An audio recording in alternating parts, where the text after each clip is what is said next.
For me, for the Canada Jays, especially for me, one of my favorite breakfasts when I'm out on a canoe trip is pancakes and walleye in the morning.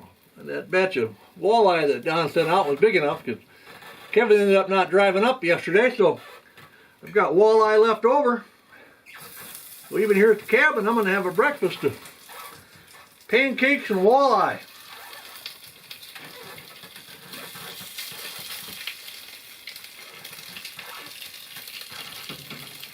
Alright, the birds can get theirs in a few minutes.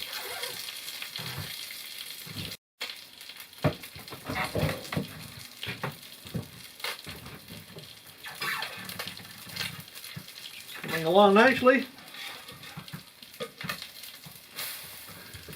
I have a car radio over here I oftentimes listen to, and one of the stations I oftentimes listen to in the morning up here is 890 out of over by Fargo, North Dakota, and I turned it on this morning and all there is static. Well, then it's just a reminder that even though we've had this mild weather here in the top of Minnesota, we kind of avoided a big storm. North Dakota, a lot of it's, well, let's just say a lot of those people are still living off grid. Compared to that radio station is too, because it's not on the air this morning, and just rain, snow, power lines down, I suppose, and so here at the cabin we dodged that one because it's a mild, just stayed last night right about the freezing point, still there. How we coming here? All right.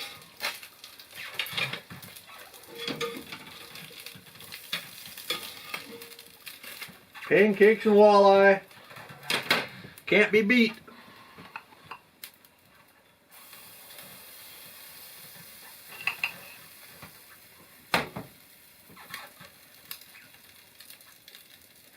Two batches even.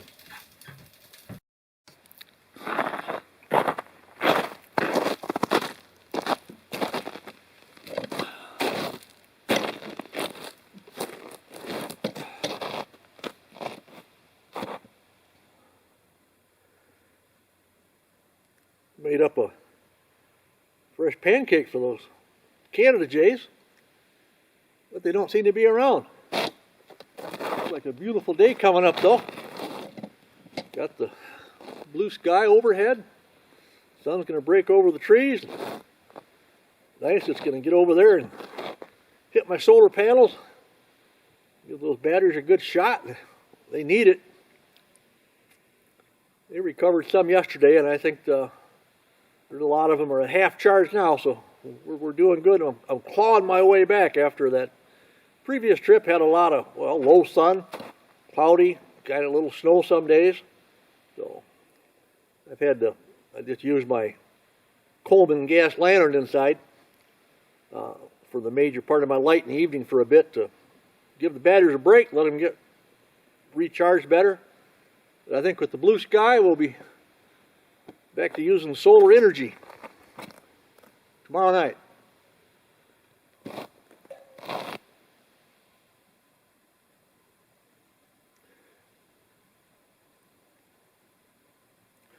On the birding front, usually we can easily count a few Canada Jays here at the cabin. They train, they come in for our food, and they always have their young ones of the year are here up and through the fall, and they get trained too, where they come and eat out of our hands, and then the way the Canada Jays work, the young get driven off before the next batch is going to be around.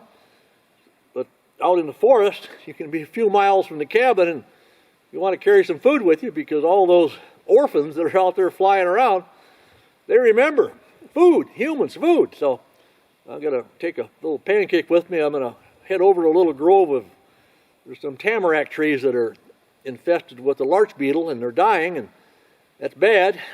But the bonus is that the black-backed and American three-toed woodpeckers love to come in and eat in those trees. And all through fall and the last trip, I've got an American three-toed woodpecker over there feeding away. And I looked yesterday, and there's a bunch of bark at the base of a few trees. So I know he's still around. So this is just we're 2 days before the count, but it's the count period, and it'd be a really good bird if I can get that American three-toed, even this is a count week bird, but I'm really hoping to get him count day too.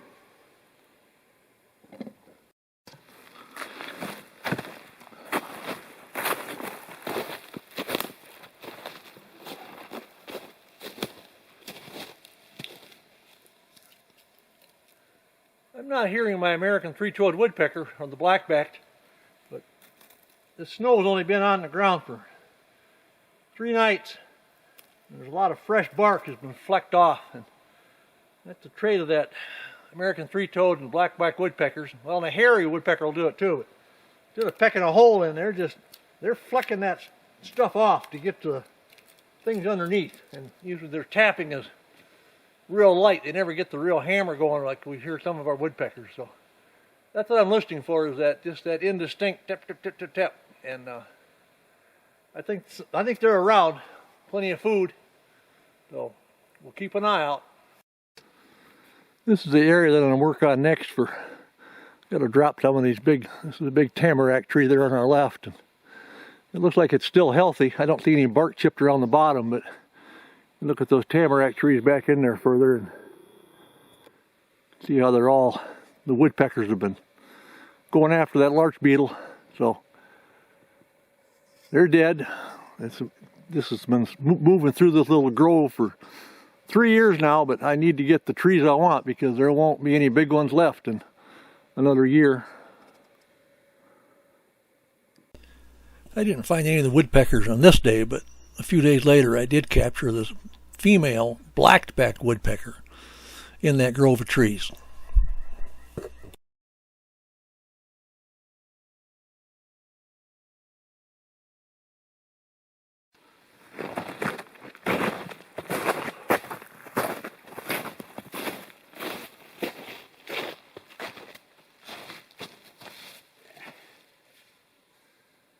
Don't you hate that? Well, this isn't my first rodeo.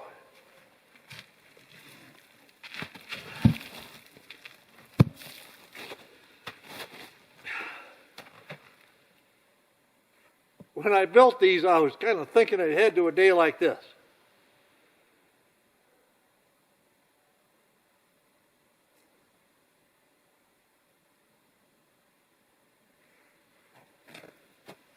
Yeah, still dry.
wood down around the corner. So I got two big trees I'll show you here that I'm going to drop. And I want one to go like this way. And if it doesn't go down all the way, I'm hoping this one comes across and takes it on down. Kind of one of these plans to get things down to the ground in these thick woods. I could try to drop them both on the trail, but I'm going to be a little lazy and hopefully I can keep some of the mess off to the side and I have to move it again. And it's just about freezing out here, so no gloves, no hat. Yeah, I'm working hard enough. I'm plenty warm. I got them in case I need them.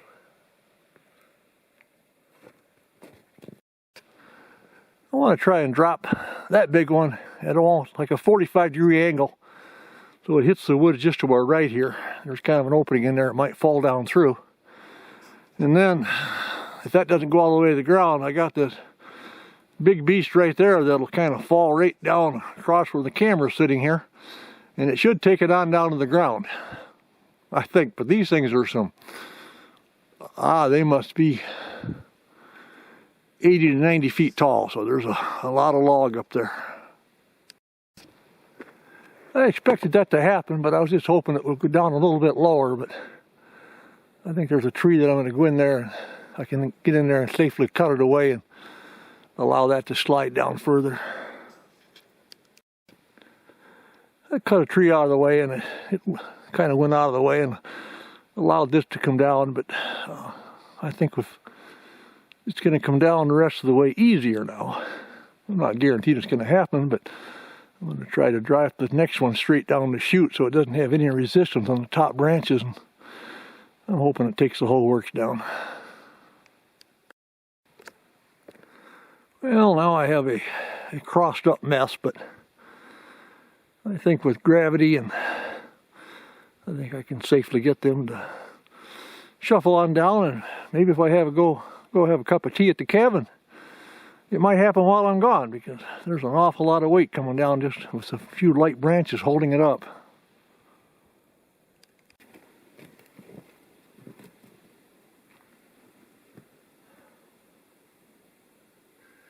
Well, like most jobs in the woods, it could have gone smoother, but it didn't take much to get them down.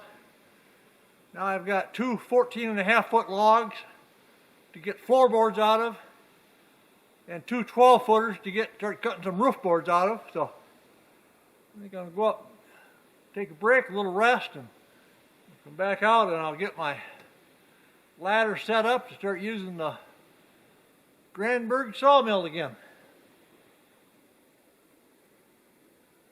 They're down.